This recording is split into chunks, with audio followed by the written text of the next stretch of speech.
तो ये बड़ी खबर अमरिंदर और सिद्धू के विवाद के बीच कांग्रेस खेमे से ये बड़ी खबर आई है, जहां सोनिया गांधी और सिद्धू के बीच बैठक जारी है।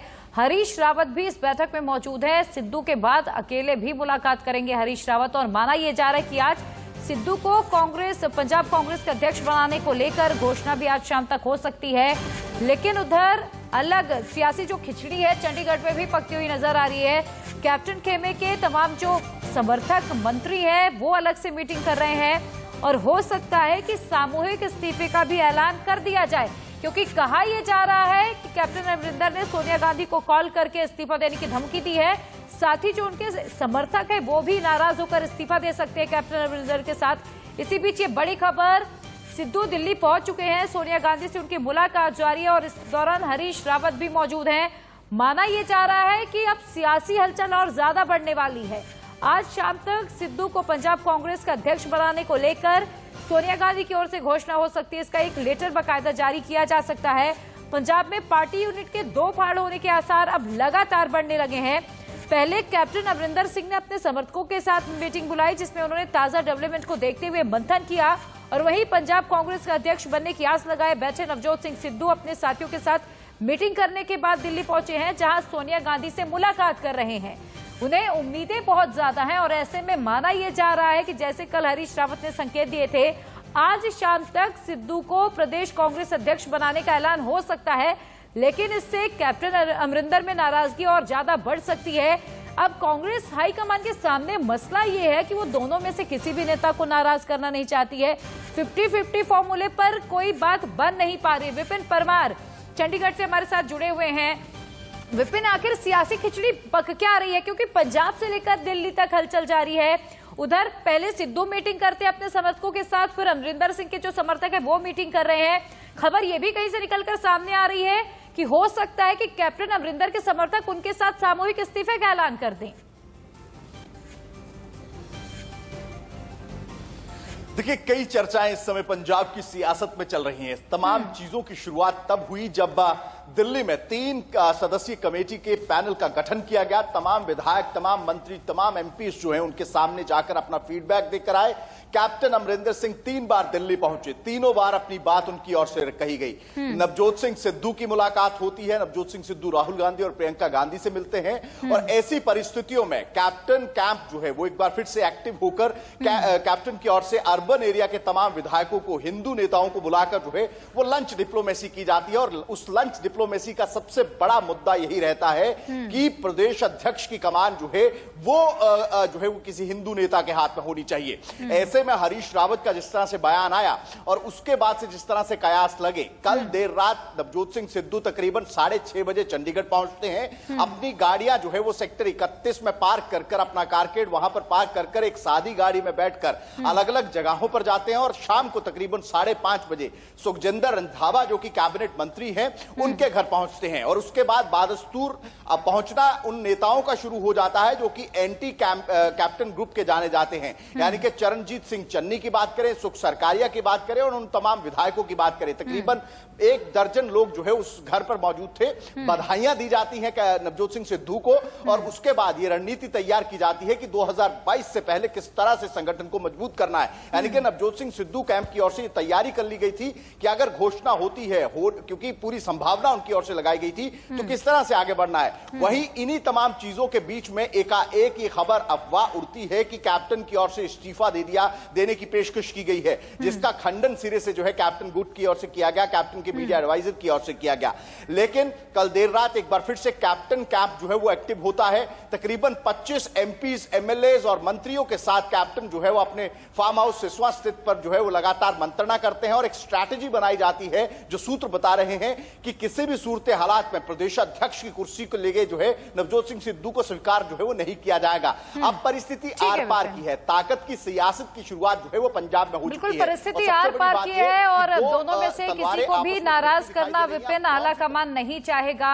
50-50 पर बात बनाने की कोशिश लगातार आला कमान की ओर से की जा रही है, लेकिन कम में मानने के लिए कोई भी तैयार नहीं है। विपिन, खबर बड़ी है, आप नजर बनाकर रखिएगा, जो भी अपडेट होगी हम आपसे लेने के लिए पहुंचेंगे। फिलहाल बहुत बहुत शुक्रिया इस जानकारी के लिए।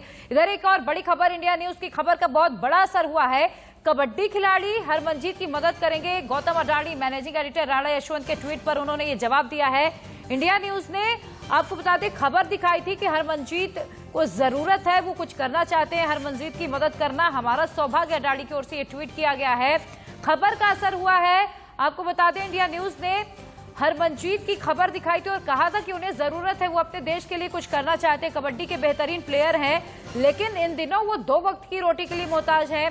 इंडिया न्यूज के मैनेजिंग एडिटर राणा यशवंत ने इसे लेकर ट्वीट किया था और इस पर गौतम अडानी ने प्रतिक्रिया दी है और उन्होंने हर संभव मदद करने का ऐलान किया है और साथ ही कहा है कि मदद करना हरमनजीत की हमारा सौभाग्य होगा, जो भी मदद होगी उन तक पहुंचाई जाएगी। न्यूज रूम से रचना बंसल हमारे साथ जुड़ चुकी हैं। रचना, हरमनजीत की मदद करने के लिए गौतम अडानी सामने आए हैं और इंडिया न्यूज ने बहुत प्रमुखता से इस खबर को उठाया था। हमारे मैनेजिंग एडिटर राणा यशवंत ने बाकायदा इसे लेकर ट्वीट किया था और अब गौतम अडानी की ओर से रिप्लाई आया कि वो मदद करने के लिए तैयार हैं।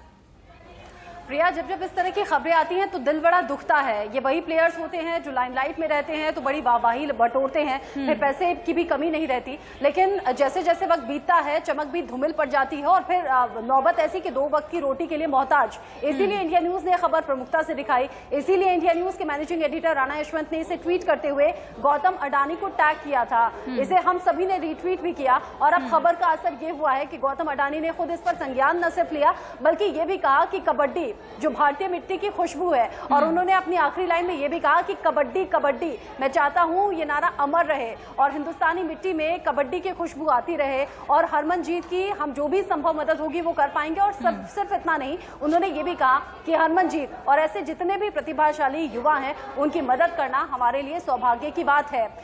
ये अपील करते हुए टैग किया गया था गौतम अडानी को, लेकिन गौतम अडानी ने बड़ा दिल भी दिखाया है और बड़ा दिल दिखाते हुए ये कहा भी है कि किसी भी तरह से कोई भी खेल धूमिल होना नहीं चाहिए, उसकी चमक दूर दूर तक जाए। इसीलिए हरमनजीत ही नहीं, न सिर्फ हरमनजीत बल्कि ऐसे जितने भी प्रतिभाशाली युवा हैं उन तक मदद पहुंचेगी। और उम्मीद हम यही करते हैं इस खबर के बाद कि हरमनजीत के जो बुरे दिन हमने देखे जहां 2 वक्त की रोटी के लिए मोहताज हैं, दिन बदलेंगे, अच्छा वक्त भी आएगा। और रचना, हरमनजीत कोई ऐसा पहला मामला नहीं, हमने देखा है बहुत सारे ऐसे प्लेयर्स हैं जो देश के लिए ओलंपिक्स में भी मेडल लेके आए हैं, लेकिन बाद में उनकी हालत हम सबने देखी है कि वो 2 वक्त की रोटी के लिए मोहताज हो जाते।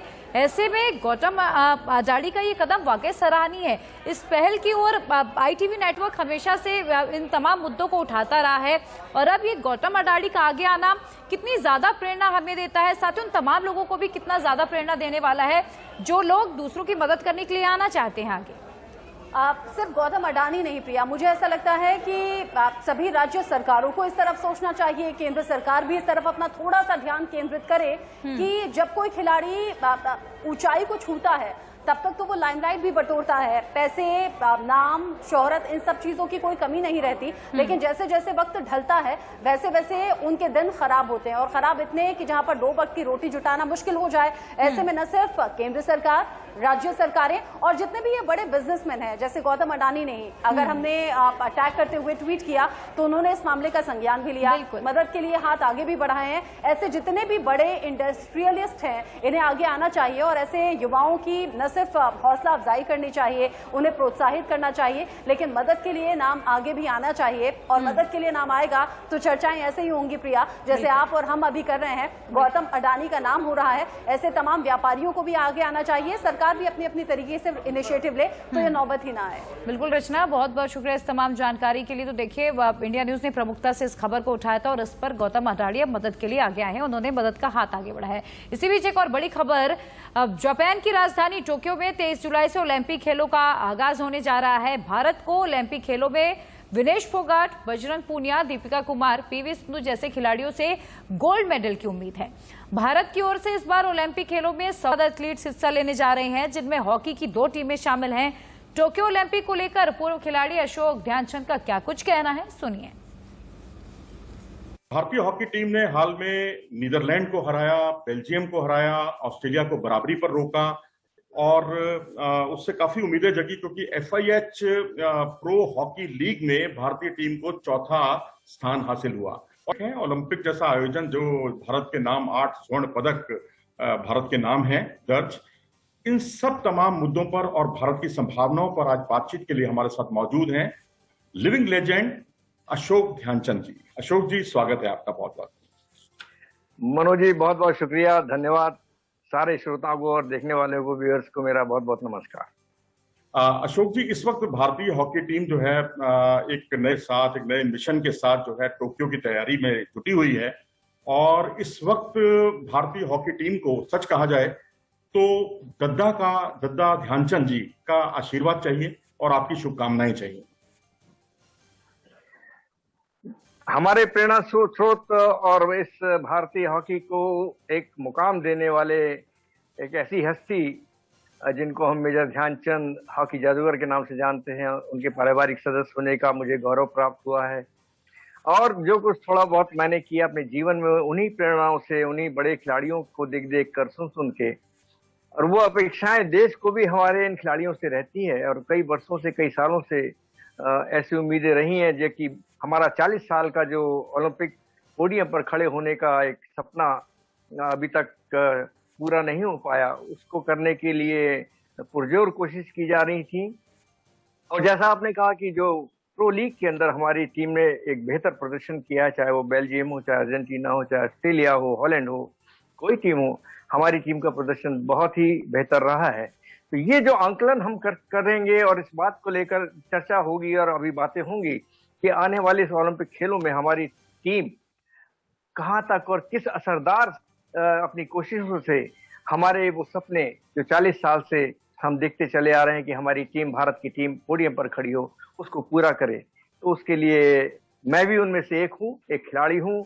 और खिलाड़ी की इच्छाएं और मंसूबे और जीतने का सिलसिला तो कभी खत्म होता ही नहीं है, चाहे वो खेले या ना खेले, लेकिन वो चाहता है कि उसका खेल जीते।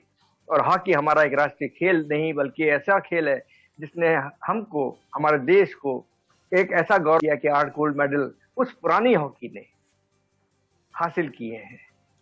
अशोक जी, रियो ओलंपिक में जितने प्लेयर्स थे, भारतीय हॉकी टीम की 8वां स्थान रहा था भारतीय हॉकी टीम का, और उसमें 4 प्लेयर जो हैं इस बार भी मौजूद हैं, लेकिन पूरी की पूरी टीम बदल दी गई है। इसे आप अनुभवहीनता कहेंगे या नया जोश? नहीं, ये ना भूले कि ये हॉकी इंडिया ने जब से हमारी बागडोर संभाली है तो उनके पन्नों में, इसके अंदर, टीम के अंदर वो लड़के रहे जो रियो ओलंपिक में खेले हैं। तो उम्र का तकाजा जरूर होता है कहीं ना कहीं, और ये बदलाव तो निरंतर एक प्रक्रिया ऐसी है जो जारी रहती है जब तक हम लोग खेलते रहेंगे, जब तक हॉकी जिंदा रहेगी, जब तक खेल जिंदा रहेगा। तो ये प्रक्रिया तो बदलती रहेगी। हाँ, क्योंकि आज की मॉडर्न हॉकी में मैं दिमाग को तो शामिल करता ही हूँ, लेकिन आज शारीरिक जो बल है वो नंबर 1 पर आ गया है। यदि आप 110%, 120%, 150% फिट हैं और थोड़ी बहुत कमी टेक्निकली है तो वो मानी जा सकती है। पुरानी हॉकी में हमारा दिमाग काम करता था, हम लोग की कला काम करती थी, शक्ति बल जो है वो उसमें सेकंड हुआ करता था। आज शक्ति बल पहला है। तो उस अगर हम मापदंड को देखें तो हम ये पाएंगे कि ये बदलाव जो टीम ने आए हैं, सिर्फ 4 हमारे पुराने खिलाड़ी इसके अंदर शामिल हैं जो रियो में गए थे। तो हम ये तो टीम निरंतर खेल रही है, हर जगह खेल रहे हैं, चाहे प्रो लीग हो चाहे कहीं हो। तो एक्सपीरियंस का तकाजा अगर हम कहें कि उनके अंदर एक्सपीरियंस कमी है तो वो नहीं है। ये अब बिल्कुल परिपक्व हैं, मैच्योर हैं। कोई ऐसा नयापन इस टीम के अंदर या नई पोजीशन पे नया खिलाड़ी, ऐसा नहीं है कि नया खिलाड़ी शामिल हुआ है। वही है जो एक लगातार कंटिन्यूटी खेल रहे हैं। वैसे भी अशोक जी, खाली ओलंपिक नहीं, ओलंपिक से पहले भी काफी खिलाड़ी ऐसे हैं जो अन्य अंतर्राष्ट्रीय प्रतियोगिताओं में उतर चुके हैं, तजुर्बा है, तजुर्बे की कमी नहीं है। यहाँ तक कि वीरेंद्र लाकड़ा भी रियो ओलंपिक में घुटने की इंजरी की वजह से भाग नहीं ले पाए थे। अगर हम डिफेंस की बात करें, सबसे पहले हरमनप्रीत सिंह पुराने प्लेयर हैं, रुपिंदर पाल सिंह, ये दोनों पेनल्टी कॉर्नर के एक्सपर्ट हैं, सुरेंद्र कुमार हैं, रोहिदास हैं और वीरेंद्र लाकड़ा हैं। डिफेंस के बारे में क्या कहेंगे? हाँ जी, ये टोटल मैच्योर हमारे ये लड़के ऐसे हैं, ये बच्चे ऐसे हैं जो कई वर्षों से खेल रहे हैं और इनके ऊपर भरोसा है।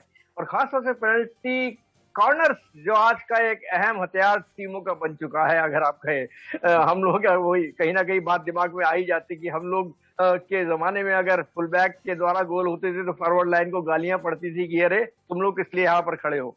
आज की हॉकी में ये एक बड़ा हथियार है, एक बड़ा एक एक्सपर्टाइज चीज है जो हमारे खिलाड़ियों को, विदेशों के खिलाड़ियों को भी अपनानी पड़ती है, और उन्होंने बड़े अच्छे ढंग से अपनाई हुई है कि जब जब इसके मौके मिलते हैं तो इसको भुनाने में वो कसर न छोड़ें। और रुपेंद्र पाल और सुरेंद्र और अमित ये सब उसी कड़ी में शामिल हैं। तो मैं कहूंगा कि हमारी पेनल्टी कॉर्नर की जो गोल करने की कन्वर्जन वाली जो एक शक्ति है वो मजबूत है और काफी मजबूत है। चलिए, आपने तो उम्मीदें जगा दी हैं देशवासियों को ये कहकर कि पेनल्टी कॉर्नर की गेम जो है, हमें तो वो याद आते हैं बॉबलैंडर, जिनको हम नहीं भूल सकते, जिन्होंने अपने दम पर लाहौर वर्ल्ड कप जो है अपनी टीम को जिता दिया था, चैंपियन बना दिया था उन्होंने। हाँ बिल्कुल बिल्कुल, चाहे वो पेनल्टी कॉर्नर क्यों ना हो, लॉन्ग कॉर्नर क्यों ना हो, लॉन्ग कॉर्नर पे भी उनकी हिटें जाती थी टॉप। तो उस टाइम के हमारी चीजें शामिल थी, आज दूसरी चीजें शामिल हो गई। मैं अच्छा है बुरा तो नहीं कहूंगा, लेकिन आज की मॉडर्न हॉकी है, इसकी हर चीज बदल चुकी है, इसके नियम कानून बदल चुके हैं। लेकिन असली चीज कि वो टाइमली पास बॉल का करना और टाइमली बॉल को रिलीज करना, पोजीशनिंग जो है वो तो हर खेल के अंदर शामिल है। इसके अंदर तो होती ही है कि आपकी पोजीशन क्या बनती है। ध्यानचंद साहब का सबसे बड़ा जवाब यही हुआ करता था कि मैं ऐसी पोजीशन बनाता था कि मुझे बॉल आकर मुझे मेरे पास आए ही आए। तो ये सब चीजें ऐसी हैं जो कि बेसिक हैं, और बेसिक चीज हॉकी से घटी नहीं है, दूसरी चीजें बदल। क्योंकि टीम गेम है, आपको अकेले नहीं खेलना, टीम गेम है, और विजन अच्छा हो। इन सब उम्मीदों के साथ हम भी अशोक जी के साथ ये उम्मीद करते हैं कि भारत सबसे पहले कम से कम सेमीफाइनल में अपना स्थान सुनिश्चित करे, और फिर अगली बातचीत में जब हम अशोक जी के साथ जुड़ेंगे तो मेडल के रंग के बारे में भी बात कर लेंगे कि वो मेडल का रंग क्या हो सकता है। अशोक जी, आप हमारे साथ जुड़े, आपका बहुत बहुत धन्यवाद।